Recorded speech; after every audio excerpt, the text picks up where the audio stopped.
Fermentation. It's a cooking technique like no other. One that, if done correctly, enhances the flavor, texture, shelf life, and nutrition of any recipe or food item it comes in contact with. A tool that's become the cornerstone of combating food waste. With all of these qualities, it's no wonder why the global food service industry is experiencing a modern resurgence of fermentation. Join Waring Commercial's team. During this webinar, they'll highlight the modern fermented food trends and upcoming product innovations with a demonstration of their new technology, the Planet Pod by Waring. When paired with their other commercial tools, the Planet Pod by Waring brings fermentation into the modern age with simplicity, programmability, safety, and consistency.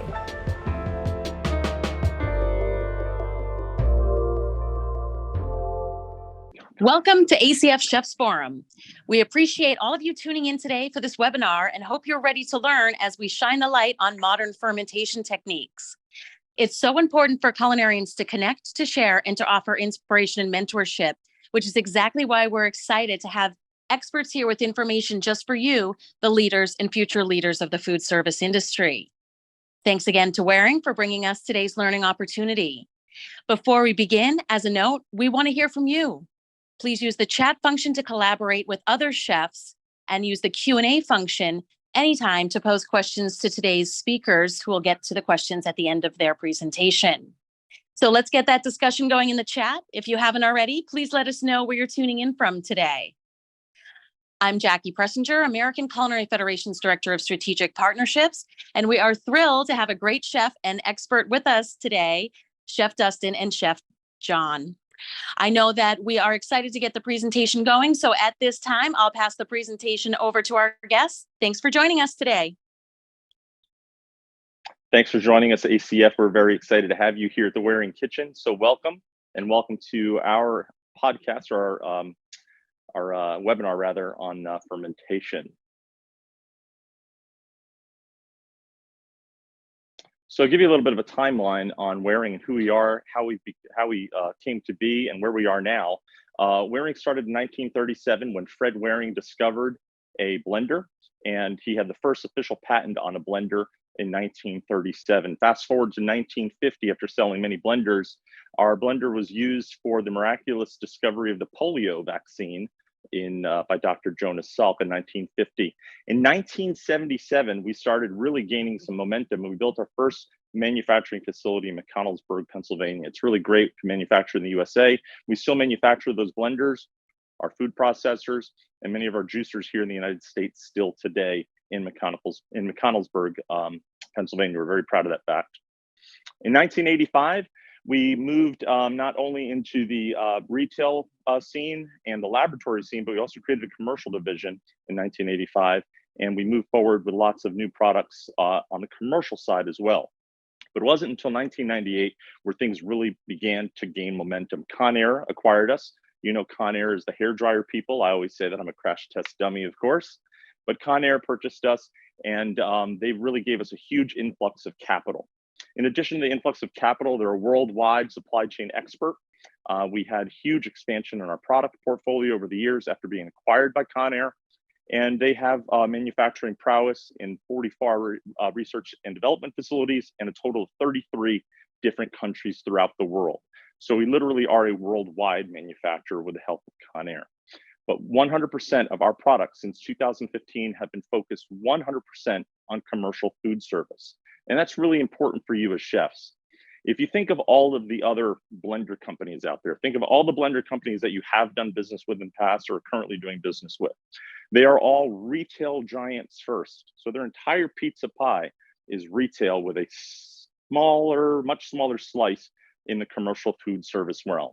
I'm not trying to suggest that they don't do a good job in the commercial food service space, but their business model revolves around retail. Waring is completely the opposite. We're 100% pizza pie dedicated to commercial food service. That means everything that we do is designed, engineered, manufactured with your needs in mind. Our products are built to last, and we back all of our products up with the best warranty in the industry. Our warranty is real simple. We know that downtime matters to you, and we know that you need equipment that works. And if it doesn't work, you need it working quickly. So we give you a full exchange warranty on all of our products. That means if you have a product that you buy, 6 months later it goes out, you contact us, we replace the new unit with a new unit. And our warranty ranges on products from anywhere between 1 year to 5 years on our food processors. So just keep that in mind when you're looking for new products for your kitchen, consider Waring first. To add to that timeline, after we dropped out of commercial, we've started categorizing all of our products into blend, prep, cook, and brew categories. If you were to look at our catalog several years ago, you would have seen a whole bunch of different products, but we didn't really have that streamlined synergy. So what we've done since is we've categorized those 4 different product categories, and we're category specialists in each one of those. Of course, blending, that's where we cut our teeth. All of our blenders here manufactured in the United States. We have everything from a light duty bar blender to a medium duty, a heavy duty, and an extra heavy duty CB15 blender for the back of the house. Our immersion blenders, they lead the pack. They're the best immersion blenders in the business. And of course, in that blend category, we also have drink mixers. Our prep category is also growing. I do believe we have the best food processor in the industry with a 5-year motor warranty. It's a better mousetrap. It's 4 quarts dry and 4 quarts wet. No one else can say that. In addition to our food processors, we also have food storage items in there. We have juicers in this category, grinders, food slicers, and a beautiful line of Luna planetary mixers, 7, 10, and 20 quart. Keep those in mind. Our cook category is probably our largest category, our cook category. In that category, we have everything from pizza ovens to toasters. We're the largest toaster manufacturer in the world. Convection ovens, microwave ovens, waffle makers. Nobody makes more waffle makers than we do.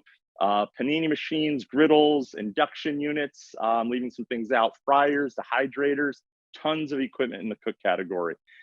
And then finally is our brew category. Our brew category is our newest category. As a result, it's the smallest category, but we have a nice line of coffee brewers, and we have a beautiful line of coffee urns. You buy our coffee urns, it's the last coffee urn you'll ever purchase, stainless steel inside and out, and a 3, 5, and 10 gallon hot water boiler as well.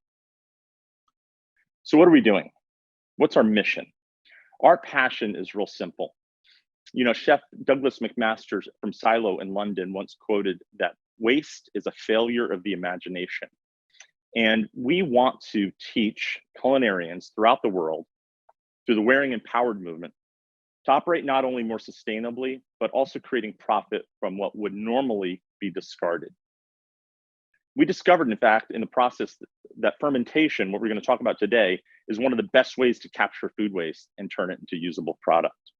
So I'd like to direct you to our website, which is waringcommercialproducts.com. There at the top of the screen, you'll see an Empowered logo.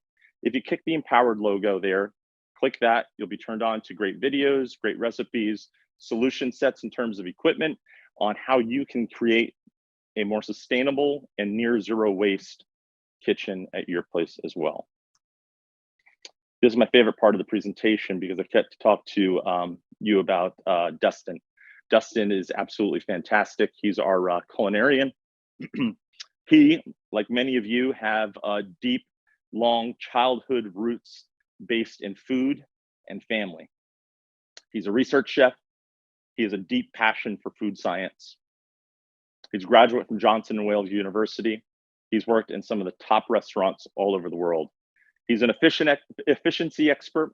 He's also a professor at Drexel University.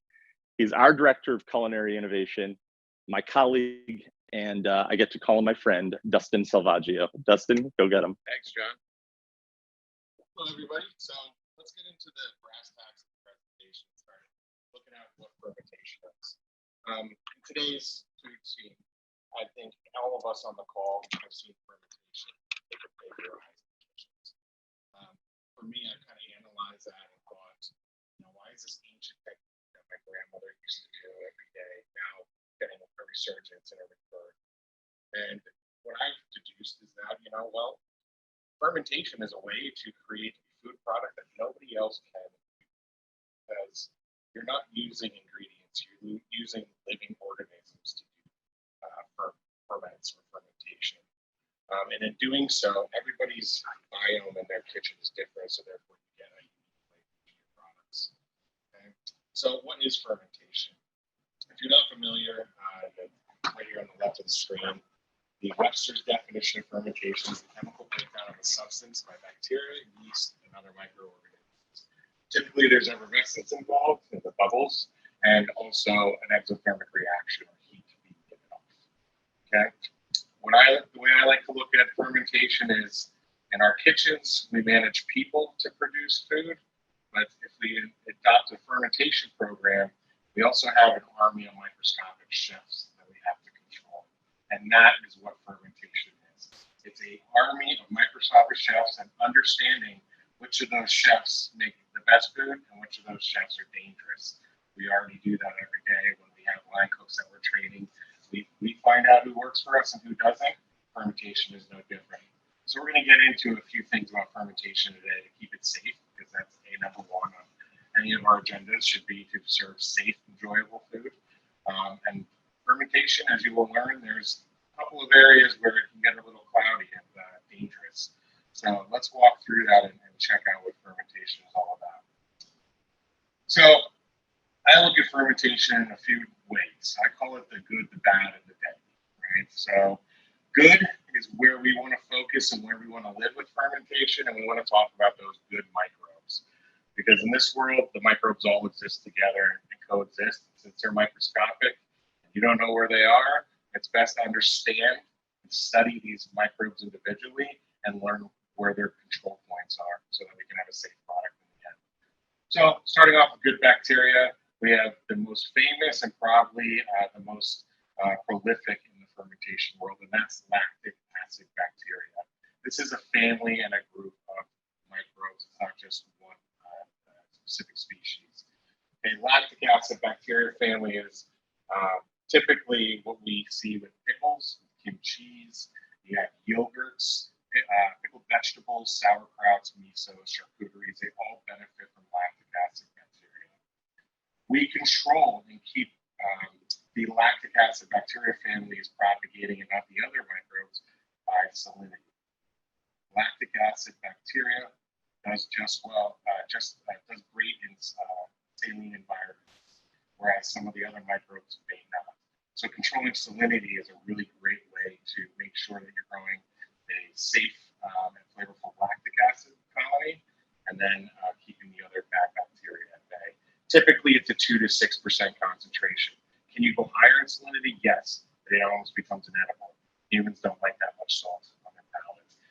Lower than 2%, now you get into a dangerous one. The byproduct of lactic acid is a lower pH. What does that mean?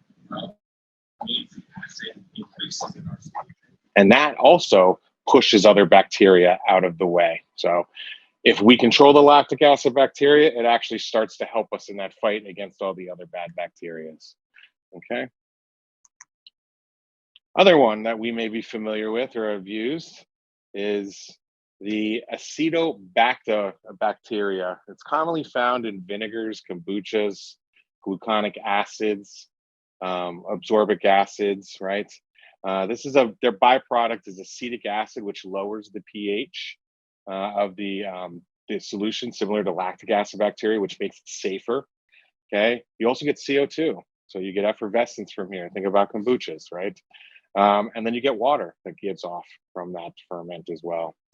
Okay, the acetobacteria feeds off of ethanol in anaerobic environments. So when we have a ferment that goes from a mash and starts producing, like a yeast that starts consuming the contents and gives off the alcohol as its byproduct, acetoactive bacteria, if present, will start eating that ethanol, and then you have vinegar. That's why wine turns to vinegar, right? And not vinegar to wine. We typically also want to aerate this. Adding oxygen propagates that acetobacter and keeps that, flourishing and going off the charts for our vinegars, and making sure that nothing else kind of grows in that solution. Bacillus subtilis. This is a very rare one that you don't see very much. It's kind of like a second cousin of sorts. It just kind of hangs out there at the family reunion in the background by itself, but it comes to the forefront in a few foods. One, and the most common one, is natto. Natto may be disgusting to some if you've seen it in an Asian market. It's got a very pungent smell. When you go to pull it out of the bowl, you'll actually see kind of like strings and slime. It's sort of an acquired taste. It's like some of the funky cheeses that we eat. It may not smell the best, but when you taste it and pair with another ingredient, it's absolutely magical. So Bacillus subtilis can produce a similar kind of vibes with the foods that you produce with it. You have the natto, kimchi, misos are chock full of this bacteria typically, right? Now, recently, I read some white papers and studies that they're actually looking at this Bacillus subtilis as a sort of miracle drug or a miracle food for us to eat because they're finding that it improves your gut health. It kind of puts that gut biome into overdrive and stabilizes it for you. It treats IBS. Some doctors are recommending as a natural remedy the IBS treatment to eat a lot of natto, right? It'll help with not being able to digest some of these stronger foods. It also has been shown to improve immune function over time. And for diabetics and people struggling with weight gain or processing, some of the sugars and celiacs and stuff, it's actually helping with lipid metabolism so that it's helping regulate with your body what to store as fat and what to let go, which I think is pretty amazing. Now we get to yeast. Yeast is another good bacteria. It's actually a fungi. Right? It's a member of the fungi family. It is probably the most common ferment other than lactoacid bacteria because it's found in so many different products that we consume as humans. Your spirits, your wine, your beer, your bread, natural sodas, kombuchas would never be possible without the yeast family, okay? Why? Because they convert sugars into ethanol and CO2. And under control, you can get them to just convert sugars into CO2 before the ethanol production.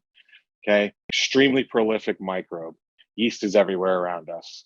You can harvest your own from outside your back door if you choose to. You can harvest yours from your skin if you want, or from the table. There's yeast everywhere in our environment. And they're finding, and what we've seen with mainly beer production, is that each one of these strains and types will influence the end flavor in some way. There may be a little sharper note, it may be a little more, bread brioche in flavor and aroma. And that's because of the metabolites that each individual type of fungi or type of yeast produces. Okay. Now we have molds. And this is kind of where I live nowadays. And I think modern fermentation is really focused on because these molds are not only altering and changing things for the better in our culinary repertoire, but they're also being used to produce things like plant proteins and mimic meats that people are craving to get rid of all the protein production, or because they're trying to lose weight or live a healthier lifestyle. All right, so let's talk about these molds, okay? So one thing that they do very well is they grow very fast and they usually cover the surface and the crevices of whatever substrate you grow them on. This creates a barrier of protection, okay? When they grow these molds, they produce enzymes. These enzymes not only improve flavor, they improve texture, and they also make the product that you're fermenting with these molds more nutritious because there's more bioavailability to the nutrients in that food product. If you think of it this way, we said that these microbes are little chefs. It's the same thing as taking a raw carrot and eating it, or having a chef cut up a raw carrot and prepare it and feed it to you. You will have more flavor out of that carrot when the chef produces it. It will be cooked, so you'll get more nutrients out of it, and it'll be more desirable. Our yeasts and our molds do that same thing when they ferment and the enzymes produce, and we'll talk a little bit more about that. There's three real main types that we focus on of molds nowadays in modern fermentation. There's many more, right? But these are the three that I'm seeing popping up in a lot of kitchens recently. First one, Rhizopus oligosporus, is what you see here in the picture. That's what you find with tempeh. Then we have our Aspergillus oryzae, which is koji. That's something we're going to talk about in depth today. And then you have Aspergillus luchensis, which is a mold that produces very sour notes, and it's usually used in sochus and vinegars. Now let's talk about the bad and the deadly, right? These are the pathogens that we're worried about. We are familiar with these in the kitchen. We take serve-safe courses. We put in standard operating procedures and sanitation procedures into our kitchens to keep these things from cross-contaminating our food product. So this is not a foreign idea, right? But why are we so concerned about them with fermentation? The easiest way to kind of describe why we have to focus so much on cleanliness and sterilization when we ferment is they flourish in mostly the same environments that the good bacteria do. So if we don't take our time to learn what we're doing with the ferment that we're trying to produce, we could make very disastrous results that could hurt people, that could kill people actually. So it's important that you kind of study what these problematic pathogens are, and then we start working our ferments so that they never actually come into play. Right? We negate them at the start of the process. We're going to cover a couple of things of how we can do that. One, like we said, was the salt. Acid's another one as well. Most of these pathogens that we worry about are the ones that are very prolific, and we talk about a lot, like salmonella and botulism and all of that. They're typically anaerobic and dormant. They're waiting for some activity to come alive, and they do very well without oxygen, which makes them very dangerous to us because inside of our system is anaerobic. Yes, if it's in the lungs or maybe the esophagus, you'll have aerobic action going on. But once it's in our system, we're anaerobic on the inside. So these things tend to take off these different pathogens. That's why we have to kind of watch out. A lot of them produce toxins or infections that could be fatal, especially to the elderly and children, as we know from ServSafe. But there's really only 5 that you have to watch out for, 5 classes of pathogens. They all have their kind of favorite environments and the ones that they can't survive in. Right. First one, we all know after the past couple of years, viruses, right? This is typically transmitted through human interaction with the food product and, bad hygiene practices, right? Bacteria, there's very bad bacteria out there. And we talk about these a lot with salmonella, E. coli, listeria, botulism, right? But the good bacteria live right side by side with them.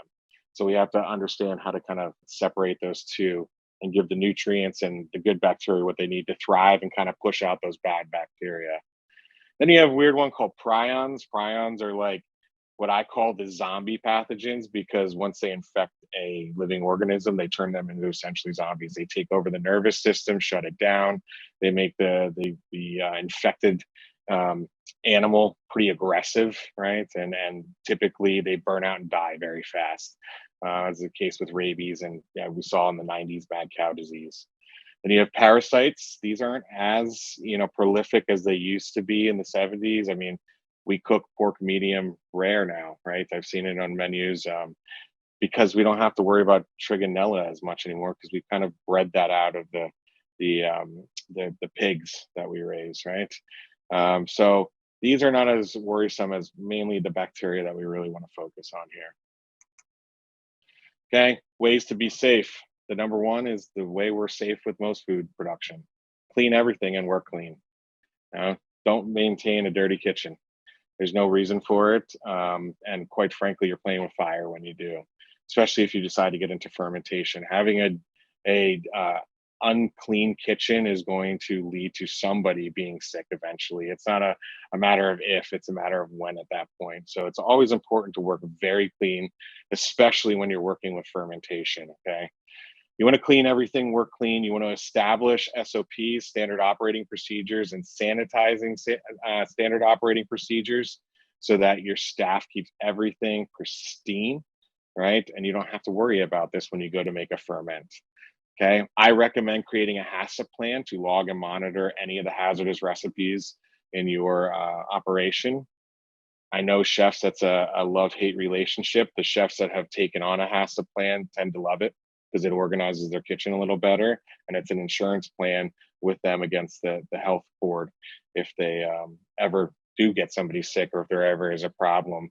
That's a way to kind of protect the institution that's serving the food. But for me, it's really important because it standardizes a way to stay clean and a way to monitor a hazardous recipe so nobody gets sick, or at least you can hopefully prevent somebody from getting sick, right? After all, these are living creatures. You can't predict everything and control everything, but we can do our best, right? By being clean. Do your homework.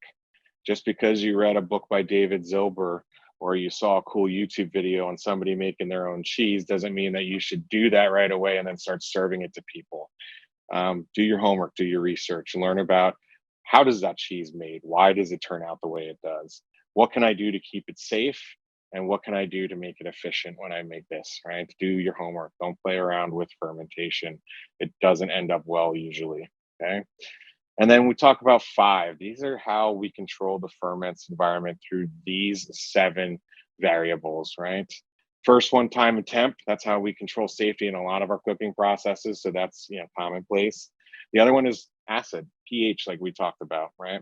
Either being a basic solution or an acidic solution will keep your food product safe. And controlling that will also determine which pathogen is eliminated or which microbe flourishes. So again, do your homework and figure out which of the bacteria likes those environments, and then you can set up your ferment with that in place to make it standardized and not so scary, right?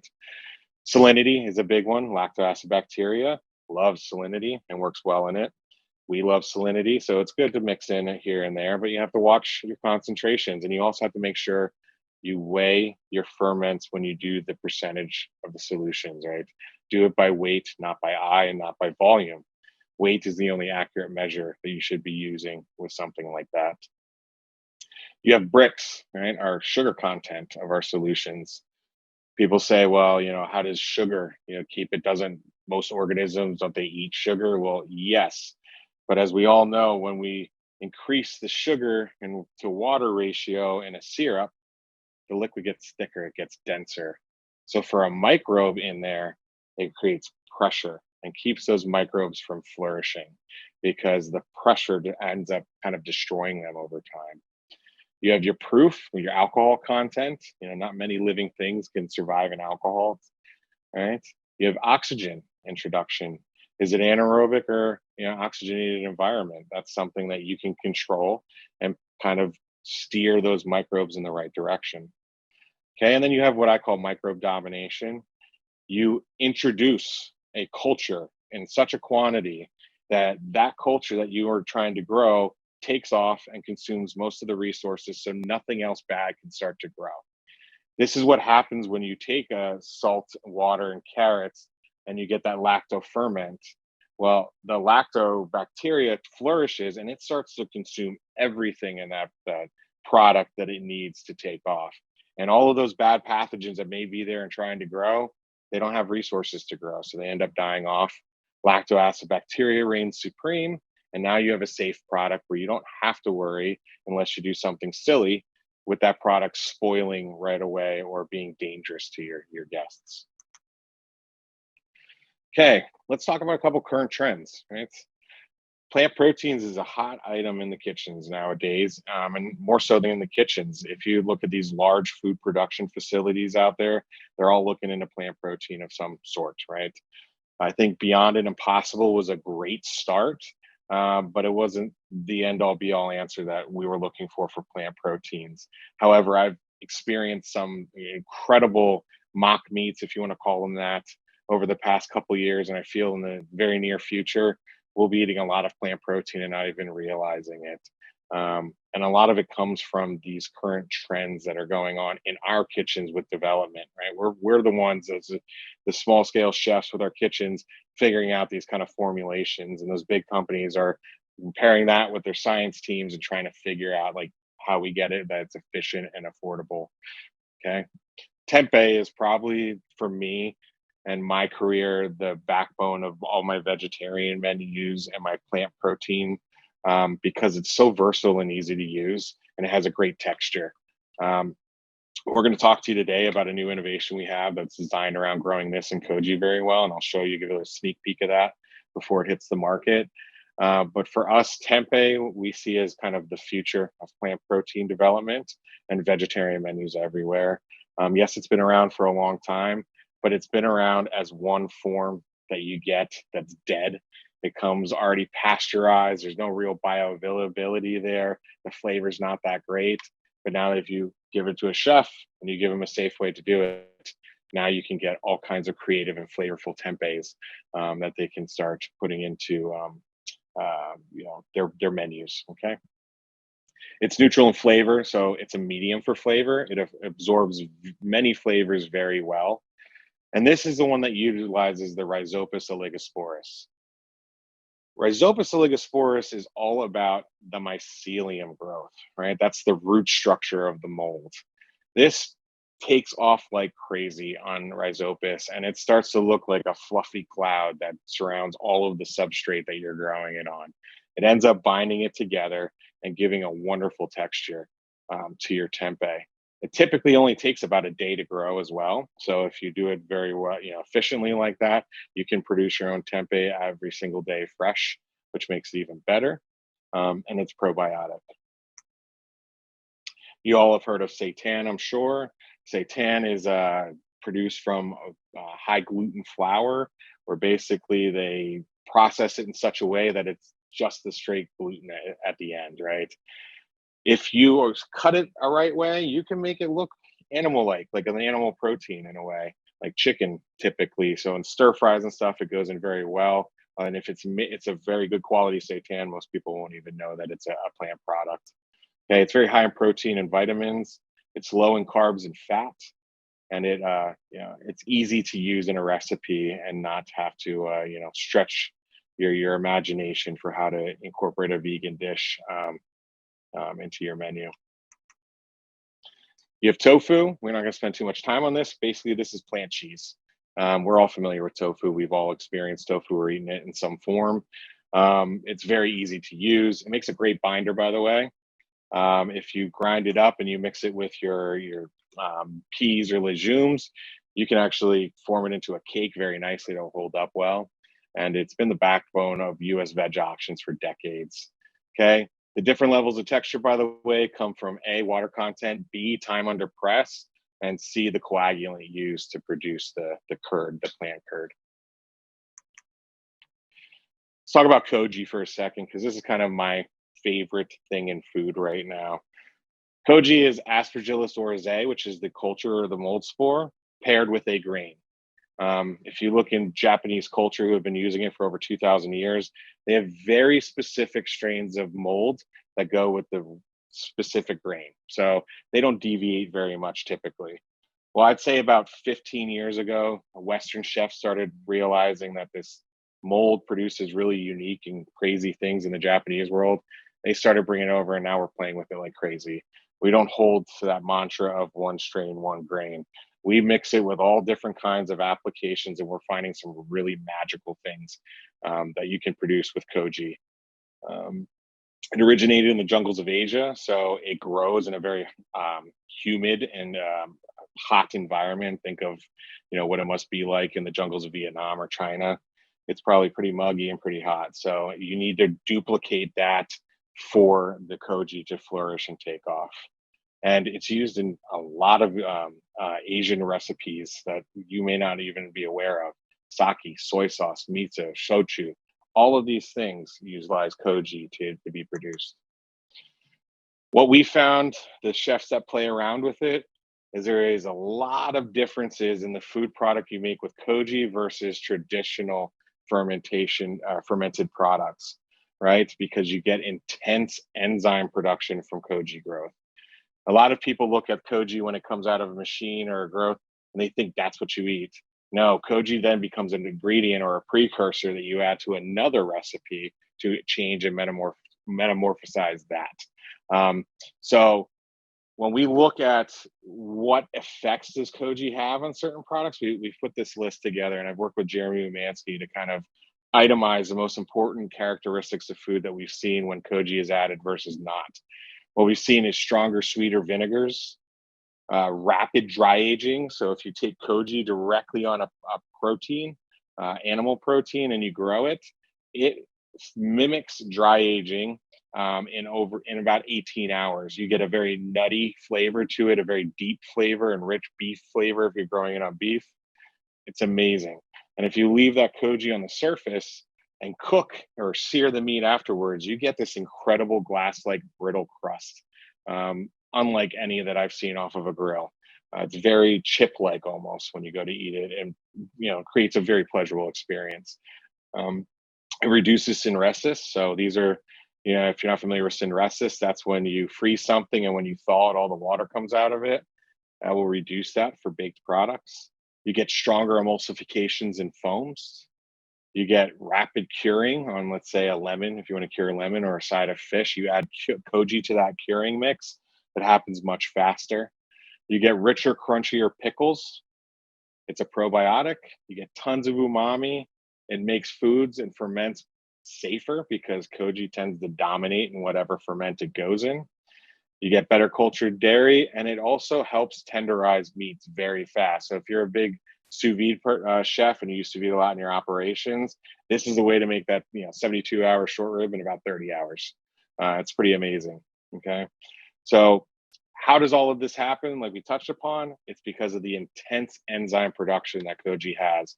There's the mycelium roots that grow, similar to Rhizopus oligosporus, produce 3 types of enzymes, the 3 that we need for food processing. One is protease to process proteins. Second is amylase to process carbohydrates and sugars. And the third is lipase to process fats. Okay. Well, there are different strains of koji, and each strain has different levels of these enzymes when they're produced. So once you have your koji, what do we do with it, right? Well, typically we're going to add it to a secondary ferment. And most of the traditional secondary ferments that we know of, like the misos and the soy sauces and amino sauces, they really only have 4 ingredients, right? They have a protein that either comes from a veg or starch or meat. They have a microbe, so some form of Aspergillus oryzae. And then you have water. I always say to use distilled because you don't know what's in your tap water. So it's easier to start with a clean slate. And then salt. Salt is to control the ferment and keep it safe, and also add, flavor towards the end. Okay. Never use iodized salt either. It tends to throw off your ferments, and I've seen it actually kill certain cultures. Okay. So what's the process? And we're going to show you this real quick at the end of this demo here, or this PowerPoint presentation here. First is you weigh the components, right? We want to make sure everything's accurate. You don't want to eyeball. And you want to follow the ratios and percentages for your ferments. So this is like the salts and the vinegars that we were talking about. Okay, you don't want to wing it. You mix appropriately. So are we going to blend it into a smooth paste, or do we want to keep some chunks in it for a miso, right? And then we stir daily for the first couple of weeks. Why? Because we don't want there to be pockets of different microbes growing in your solution. Right. Every time you stir it, you mix it all up, and everybody's got to play together in that ferment. And over 2 weeks, by that point, everything should be kind of homogeneous in your secondary ferment or your mixture. So then I say, I stir it weekly for the next couple of weeks, just to, again, keep that constant movement going, not getting pockets of gases that form or whatever. I want a homogeneous mixture that stays the same throughout the long ferment process, if I have one, right? And after that, I stir once a month. So once you get past 2 months, you're only stirring once a month. And that, again, is just to keep things moving in there.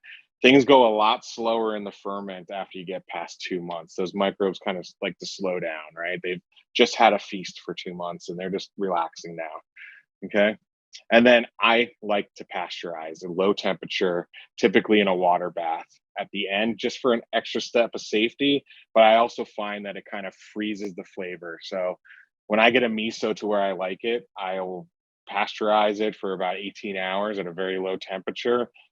Basically nukes everything in it, but the enzymes stay there. So the product will continue to change a little bit, but not as fast. Okay. So let's look at a couple of these secondary ferments, and we'll fire through these real quick. On the side of the presentation here is the ratios that you want to use, right, to get a good base and make sure you get that recipe to turn out the way you want. Because here's the thing, guys, these ferments aren't made in a couple of hours. They take months typically, some of them years. So if you don't follow the process or do it right, it's a real headache when you get to the end of that 6-month period and it's all messed up. So you want to make sure you follow the process. And then when you get comfortable with it, you can start, playing around and adjusting some ratios a little bit. But liquid aminos, these are your shoyus or your soy sauces. These are the liquid things that you add for a little boost of flavor and a dish, right? We Use soy sauce extensively in kitchens of course all cuisines because it adds that umami, it adds that salt, it adds that richness to the dish. Well, you can make your own very easily by using 1 part koji, 1 part veg or starch, and then 2 parts water and 15% salt. Nothing less than 15%. And the high aqueous solution, if you don't have enough salt, you could have real problems. Okay. I typically ferment at an ambient temperature, so like anywhere 60 to 80 degrees, but you can elevate that to speed up the process a little bit. Okay, you also have your garums, which are protein based. These come from animal proteins or insects. So you see fish sauce on the shelves, that's a garum. Okay, Worcestershire sauce is a garum. It's made with anchovies. Okay, and it's actually one of the oldest known recipes that we have in our culinary repertoire. The oldest recipe that we've ever seen, it comes from the Roman Empire. It was for garum. So we've been using this quite a long time, and it's a great way to save your food waste. All those bones, all those organs, all those things that you typically just throw in the trash or throw in a stock pot that's simmering already, you can throw them into a garum, and now you have something that stays stable for basically ever and adds immediate flavor to any dish that you have. You have your shio koji. This is a fast secondary ferment. This one will take only a couple of days, up to a week, right? And there's multiple varieties you can do here. But basically, what this is this is just a quick shot of flavor of umami. It's a way of adding almost like a natural MSG, if you will, to the, even though MSG is natural, it's adding that boost of umami to a dish as well as some salinity. So I like to use it on vegetables and things at the very end for a finisher, and it usually accelerates the dish a little bit or elevates it a little bit, right? You can do it sour, so you can galacto ferment this shio koji a little bit further to get those sour notes, which I like for like marinades and dressings. Or you can, take it straight and just get a nice little shot of flavor. Okay, you have amazakis as well. This is pretty much what I call the Japanese hot chocolate. If you go to Japan on a cold day, they tend to drink amazaki. Amazaki is your starch, your koji, and water. There's no salt involved because you're going to drink it that day or a couple of hours after you have the koji finished, right? They're finding that amazaki is really good for skincare as well. There's some companies in Japan that are looking at koji and the amazaki method to create masks because it helps fight off aging and the signs of aging like wrinkles. Okay, they're also finding that it helps a lot with stomach lining and intestine lining and digestion. Okay. You have misos, which we don't need to talk about because I'm sure we all on this call have used misos or love miso. But you can make your own out of just about any starch or substrate with these ratios in mind. You can do a light miso, and that's just a young miso in a way. It goes up to typically about 3 months. And then you have your dark misos, which can go anywhere from 3 months to, however long you want to leave it there. I've seen, 20-year-old misos. Haven't had, luxury of tasting them, but I'm sure they're funky and weird, but they have a place, just like everything else. Okay, but you can use miso in just about anything. I like to add miso to a lot of different recipes that I produce because again, it's that little shot of umami. It adds richness and adds a little bit of complexity to the dish that gets people engaged in what they're eating. Bouillons and bases. This can also be done with koji. I highly recommend doing this with your beef scraps or your meat scraps because the bouillon base that you buy is very salty and it's kind of, in my opinion, it's a little lifeless, right? You get a very sharp flavor, and then you get a very kind of what feels like a manufactured flavor from those store-bought bases. Here, you can make your own with koji and get a really rich base.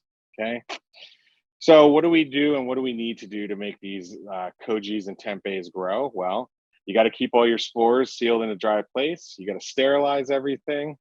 You have to hydrate your grain, so you have to cook it appropriately, either steaming it or boiling it. And it has to be the right moisture, okay? We're gonna jump through a couple slides here because I wanna show you guys what we're dealing with growing these ferments and what people are relying on with fermentation. You have your DIY chambers here, right? This is what most people are using nowadays to grow koji. Highly dangerous, right? People are surprised more people haven't gotten sick with these setups. They're not consistent and they're not safe in any way, okay? But they're cheap. And that's what I hear chefs say, they're cheap. You have your expensive ones, 20K, right? laboratory grade overkill for what we need for the kitchens, but you're going to get a very safe, very efficient ferment out of it. And then you have what we're coming out with. This is called the Planet Pod, and we've had it in development for a couple of years now.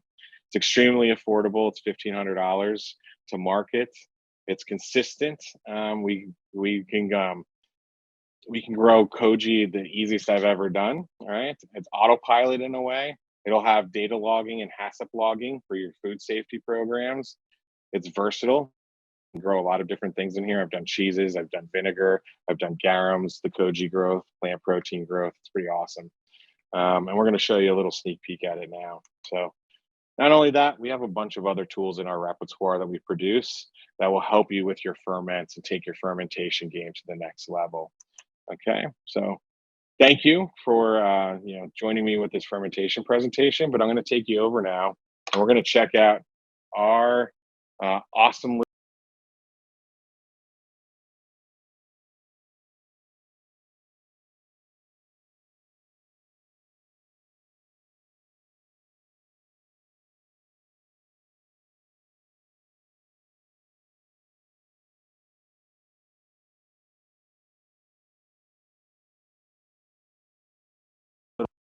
Sorry about that, guys. I got muted.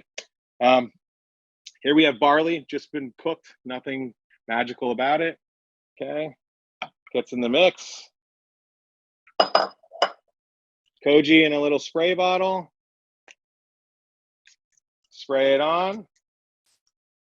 Mix it up. And then we put it in the machine. And out comes koji.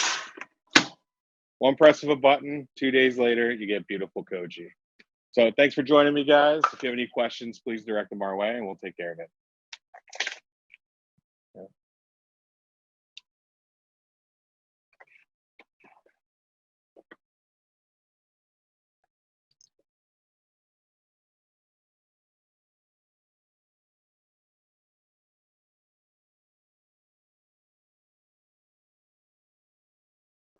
Do we have any questions out there?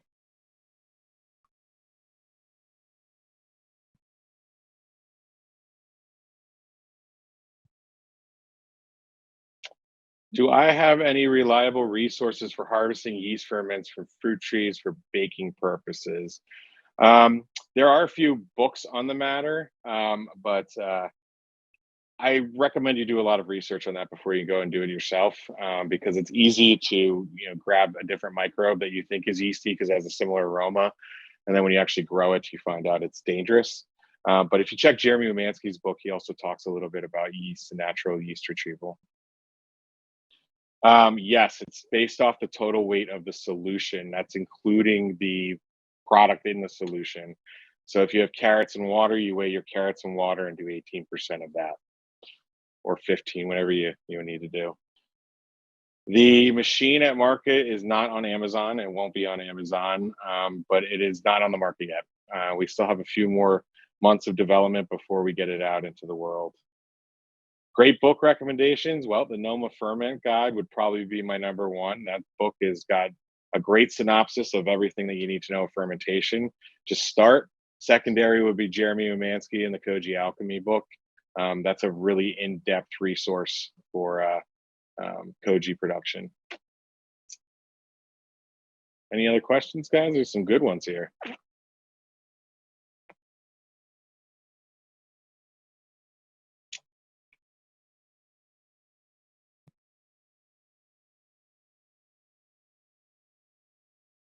All right. It looks like that's all the questions for now. Thank you all for joining this fermentation discussion. I'll see you all at the convention in a couple of weeks. If you have any questions there, I'd be more than happy to talk to you on the show floor. Well, fabulous. Thank you so much, Chef. And a huge virtual round of applause as we thank Waring and Chef Dustin and John for a very informative presentation. We certainly appreciate you taking the time to share these important insights on fermentation with the ACF community of culinary professionals. And we look forward to seeing you in New Orleans as well. Thank you very much. So for those of you tuning in, please be on the lookout for a survey that you'll receive tomorrow, which you'll need to complete in order to earn your 1 hour of ACF CEH. It'll also have the recording of this session as well for you to view again or share with your colleagues. And we hope that you'll join us for our next webinars, as we have one every day next week to get excited for ACF National Convention, which will be held in New Orleans. You can join us on June 26th for a demonstration from Chef Will Barrio, CEC, CCA, AAC, highlighting regional American cuisine as he presents on the flavors of Maine. And on June 27th, you don't want to miss a virtual presentation on trends and on norms and food and beverage with Master Chef Lawrence McFadden, CMC, followed by sessions next week on edible insects, vegan competition techniques, and hand-rolled pastas. So a lot of great education coming your way. And we look forward to seeing you at ACF National Convention, July 16th through 19th in New Orleans. It's not too late to register, and you don't want to miss it. Amazing education, networking opportunities, and to see new and cutting-edge tools like we have learned about today. So we look forward to seeing you all there. And also consider coming to one of our one-day Mastercraft ACF summits, which will be held around the country. Each have been designed to focus on education that you are seeking in one day for culinary educators, advanced culinary techniques, advanced pastry techniques, and culinary medicine. Please visit acfchefs.org and click on events for more information and to register. So on behalf of the ACF National Office, thank you again to Chef Dustin and John, and to Waring for bringing us this great opportunity. We look forward to seeing you soon, and thank you all for joining us today. Have a great day, everyone.